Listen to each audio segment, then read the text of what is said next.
everyone, welcome to my channel. My name is Cassie, also known as KnittaCass. This is my YouTube channel where I talk about the projects that I am currently working on, the patterns that I'm drooling over, the books that I'm currently reading, some Vermont farm life, a little bit of family life, and a spice of mental health. So grab your favorite beverage. I of course have my Pepsi, and let's get started. If you're new here, welcome to my channel. Thank you for checking me out.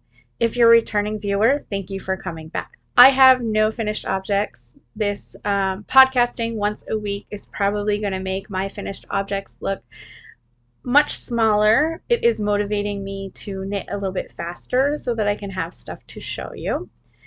But I do have some whips going on.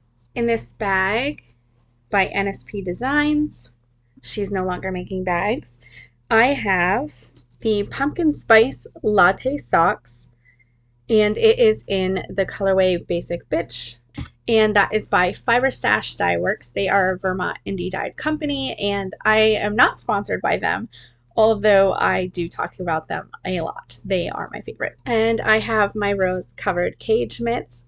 This was finished last week when I showed it to you. This is a pattern by Dragon Horde Designs, and the cuff of the second one, I was knitting the brioche heart hat by Jonathan Tallow, and I was going to knit it with my friend Alana, but she is a super knitter and knit it really fast, and I didn't.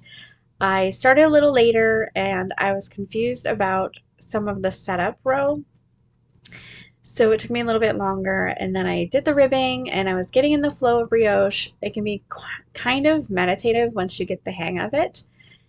And then I got to the point where you started to do the increases, and I could just not wrap my head around it. I did the first round with the main color, and then the first round again with the contrast color. It didn't quite make sense. I couldn't tell if my stitch count was off or if I was just overthinking it. So I went back and tried a couple different times. It just didn't seem right. There was areas where it was supposed to be a burp or a bark, but it only had the stitch and not any yarn over, so I have no idea. So that's in timeout for now. I have no idea when it will be back, and I have no idea if I will finish it or check it off from my Make 9. I have my two patterns that I'm designing on the needles. I have the laced heart washcloth. It's got this really nice heart motif on it, super fun to knit.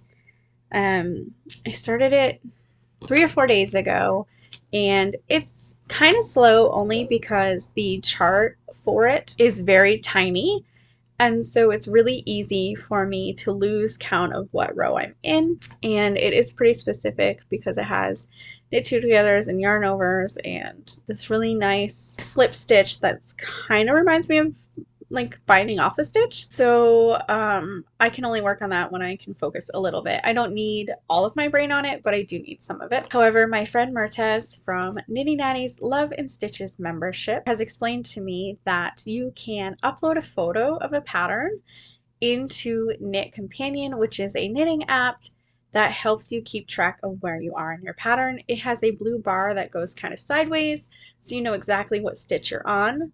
And it also has a highlighter to highlight the row that you're on. So I might give that a try because that will help tremendously. It is Dishy from Knit Picks in the colorway Fiesta. And then I also have this washcloth on the needles.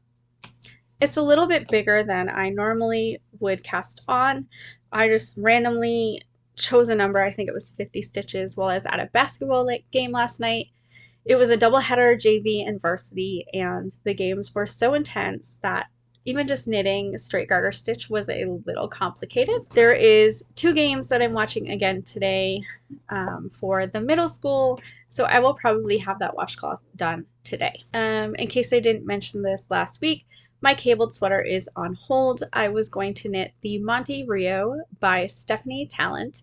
It is in the Knit Picks cabled sweater book, and I had ordered yarn from Knit Picks. It was Aran Weight, said it needed worsted or Aran. It was in this really nice bubblegum pink, and it was called Snuggle Puff. I was telling myself that it felt really cheesy and just like not right. Like it just felt fake. I kept saying that, and I kept knitting, and I was like, maybe it's just me, and I should have trusted my gut. 90% of the time when you are knitting and you're not sure about something, just trust your gut. So I'm not working on that anymore. I had thought originally that I would keep working on it to help with my cabled sweater construction learning, because you usually have like a collar and then you have saddles. And then based on the pattern, you may join in the round, or you may do the whole front and the whole back and then put them together. But I have decided that it's not really worth my time to work on right now, and I'd like to get some other whips finished. I did order some yarn from KnitPicks. It is a pink color. I can't remember the colorway, so I'll put that down below. So I'm really excited to start working on that. It is almost a year-long project. It is hosted by Kay of the Crazy Sock Lady and Lindsay of Sock Witchery. They are doing a cabled garment make-along from January 1st to June. I don't know if it's the beginning of June or the end of June. So I really like to do a sweater for that, and I'd really like to do a sweater that fits. That is it for whips. So for acquisitions, I got this really cool bag. It's got this nice see-through window, and it's got this really nice wrist strap that can come off. It's got the cutest little progress keeper on the zipper pull. It is a sweater with needles on it. This is by Mitten Designs. I'll put that down below because it's hard to read the label when I put it on the camera. It's got these nice little hearts. It's got sheep with some fiber coming off of them. Hand knitted, peace, love. Just super cute, and I just absolutely love it. I also have some stitch markers coming from Simply Serving, and I know I ordered something Valentine themed, but I can't remember what I ordered. And I got the notification either yesterday or today that it is shipping. So I'm super excited about that. I am also still on the brioche section of my shawlography by Stephen West. This was a mystery shawl knit along where you would get a clue once a week or at the end of the week and knit it up, and you had no idea what it was going to be. So I'm still on the brioche section. I think I have a couple more rounds and then I can start these little side diamonds. I really need to finish it, and I'm hoping maybe I can do it when I'm like kind of binging this second season of Sweet Magnolias on Netflix. I will have a make along next year in the month of February. It'll be called Finish It February, and it will be taking your project from the year before and trying to finish it in the month of February. This helps clean off your needles so you can knit all the other things that you're drooling over. And it's also fun to kind of encourage each other to finish things up. It will be hashtag Finish It February. It is currently my theme in my knit group on the Love and Stitches membership by Knitty Natty. And I have a little chatter thread for it, and it's just been really great and exciting to see everyone finishing their projects and the wide variety of projects that carried over from last year. So that has been really fun to see and really fun to encourage each other. Hopefully I can use that as encouragement to kick my butt in gear and finish this shawlography. So in terms of my business, I am working on a knit pattern. Well, I'm working on two knit patterns. One is going from a sketch format to being on the yarn. I'm working on some yarn for my stash for it right now. Erica of the Lopsided Crafter is collaborating with me and has designed some yarn that's a tonal yellow with some gold speckles, super gorgeous, and we're pairing it with a white. It's called Lemon Meringue, and the reason we're doing that is the pattern that I'm trying to take from a sketch into yarn is inspired from a book that's getting a lot of attention. So this object is from book 2, and it has a lot of iridescence and gold and white and just really gorgeous. So I'm really excited to play with that yarn. I'm currently using it on yarn from my stash so that I've established the troubleshooting, and when I put it onto Erica's yarn, it will be presentable to show others. So I'm looking forward to that. I'd like to release it in April. I keep saying that out loud to get my butt motivated, but it might not happen, which is totally fine. I'd rather release a project and be happy with the way it turned out than rush through it. I am currently having test knitters for my Twisted Sister socks, And I had talked last week about how I had the pattern more ready before I sent it to them. And this week I've eaten crow. The thing about making a pattern is you know what you're trying to say and you know what you're trying to knit. And putting it into words that someone who has no idea what the sock is supposed to look like can understand. I was hoping that I could have a chart. I think on this pattern, a chart would be helpful. So I did find a program, I think yesterday or the day before, called Stitch Fiddle. It's a free program online where you can create your chart, you can create your own legend, you can download it onto your computer. So I did that. I want to say that my testers have been amazing. They've been really patient with my blunders, my confusion, the clarifications that they need. So I have the best test knitters. I'm hoping that a lot of them decide to continue to test knit with me in the future. So if you're a test knitter and you're watching this, thank you so much. I greatly appreciate you. And I appreciate your patience as well. Family life, there's not really any changes, except I got a tattoo at the end of January and I never showed you guys. So I'm going to show you now. So I've been a huge fan of Rosie the Riveter. She has been kind of somebody that I've just been obsessed with. And I'm also a nurse. In the last few years as a nurse have been challenging. I mean, it's been challenging for all of us. And so I don't know if you can see it. She's wearing an N95 and she has a little teardrop from one of her eyes as tribute to the struggles that we have been in and a way to tie in my Rosie the Riveter. I am very impressed. Absolutely love that tattoo. Farm life hasn't really had any changes either. Daisy is showing. I don't know if I mentioned that last week, but that's pretty exciting. Based on when we did the breeding, they should be here the end of April, early May. I'm a little excited that it's not quite, won't be quite as cold when they're born. So I might repeat this and breed them a little bit late next year as well. But this is my learning year and I will see what the cons are of that decision this summer after they have lamb. Books. I have been reading like crazy. Sometimes I struggle with whether to knit or whether to read, and I have been really into reading lately. Again, which has always been my thing. So I've been telling myself to reread the House of Night series by PC and Kristen Cast. Super, super good books, very easy to fall into. So I have finished the first book, which is called Marked, and I have started the second book called Betrayed. I'm really enjoying them again and really enjoying falling into that world. I also finished Into the Water by Paula Hopkins. It wasn't my favorite book. I had to finish it. I wanted to know what happened. But I was a little bit disappointed because in the beginning of the book, there was some hints about some witchcrafty type thing, and it did not turn out the way that I wanted to. I finished it because I wanted to know what happened, the who, what, when, where. I couldn't tell you at the beginning of the book what had happened. Like it wasn't predictable per se. Other people might disagree, but it wasn't entirely entertaining. And that's okay. Not every book is for everybody. That just wasn't my book, but I am happy to have finished it. So yesterday I got The House of Breath and Air. This is the second book in the, I don't know the name of the series. I'll put it down here. But the first book is The House of Blood and Ash.